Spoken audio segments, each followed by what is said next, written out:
What's up, gang? In today's video, I'm gonna be showing you guys how to color grade or color correct. They both mean the same thing to me. Tomato, tomato, it's all in the same family. It means the same thing. So in my previous tutorial videos, I showed you guys how to make your background black and white with your subject still in color. And then I did another video showing you guys how to remove your background and replace it with a background of your choice. So in today's video, like I said, I'm gonna be teaching you guys how to color grade. This will be a very short video because color grading to me is like a self preference. It's all about how you want your picture to look, or it's about how your client wants your picture to look. So I'm gonna go ahead and head to Photoshop now. I think I did enough talking.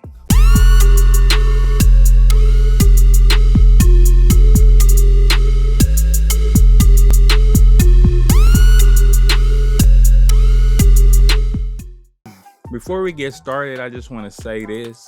You can edit this in Lightroom to do the color grade, but I'm gonna use Photoshop. I gotta say this before I start. I made a folder with everything I need up in the folder so I can have a stress-free experience when I color grade this. So what I'm gonna do is just drag it into Photoshop. Boom, boom, bam. Thank you, ma'am. It's up in there now. I'm gonna make the screen fit. I'm gonna go down here to the right and I'm gonna go to which one I want to start with? Brightness and contrast.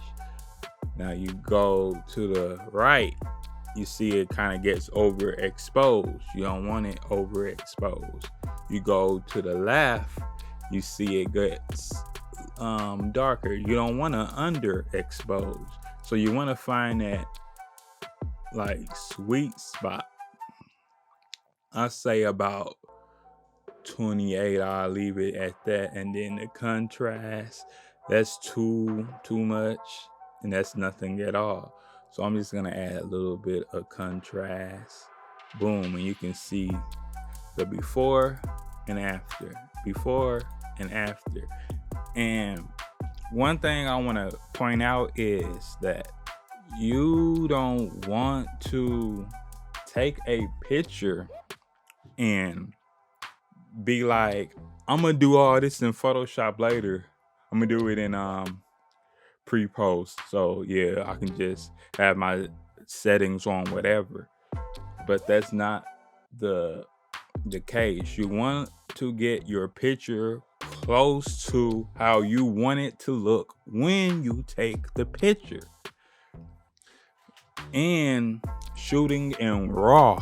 If your camera can shoot in RAW, I would advise you to shoot in RAW because RAW is the way to go. The file size might be bigger, but you will have more wiggle room at the end of the day to go back and edit that picture the way you want it to look. So now I'm gonna go back up in here.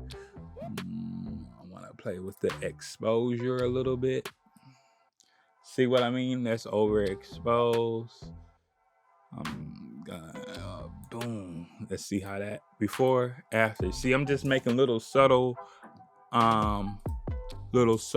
adjustments, if you will. So that's all color grading is. You can color grade how you want to. You don't have to use brightness and contrast.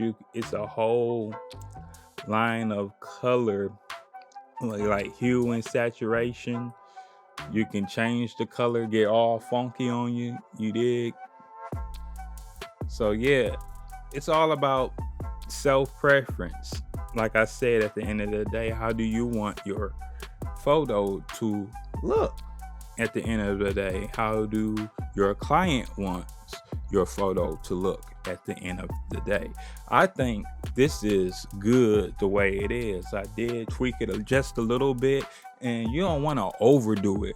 Some people, when they do color grade, they overdo it. But if that's your style, hey, I'm not knocking you. But color grade to me is like little adjustments to make your picture a little bit better and stands out. That's color grading to me.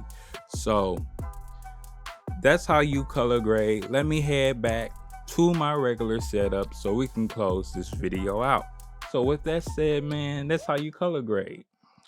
And you don't want to make big adjustments. It's just real subtle adjustments. Some people get real wild when it comes to color grade, but if that's your style, that's your style. I can't knock it. But I color grade my stuff to be real subtle and not do too much, because I want my picture to look the way I want it to look. And that's another thing. I do get my exposure and my contrast and brightness and stuff right in my camera, so that way it won't take me that long to color grade when I get home. So you want to get close to the way you want your picture to look when you take the picture in the first place, and then come make your little subtle tweaks when you get back to your studio, your home, your couch, whatever you edit your pictures at. So this will wrap up this video. I have only 2 more videos left with this series, my cousin's boxing match. I have to show you guys the other pictures I took of my cousin at his boxing match. That probably would be the next video if everything go as planned. And then for the last video, the grand finale, we gonna be designing something very dope together, and I'm gonna be sparkling out everything I taught you guys in these tutorials with the boxing match here and there. So I'm gonna be sparkling color grading here and there. I'm gonna be sparkling the background here and there. So yeah, we're gonna be designing something dope for the last boxing match content or series at least. So yeah, that's enough talking, man. I feel like I'm rambling on and on and on.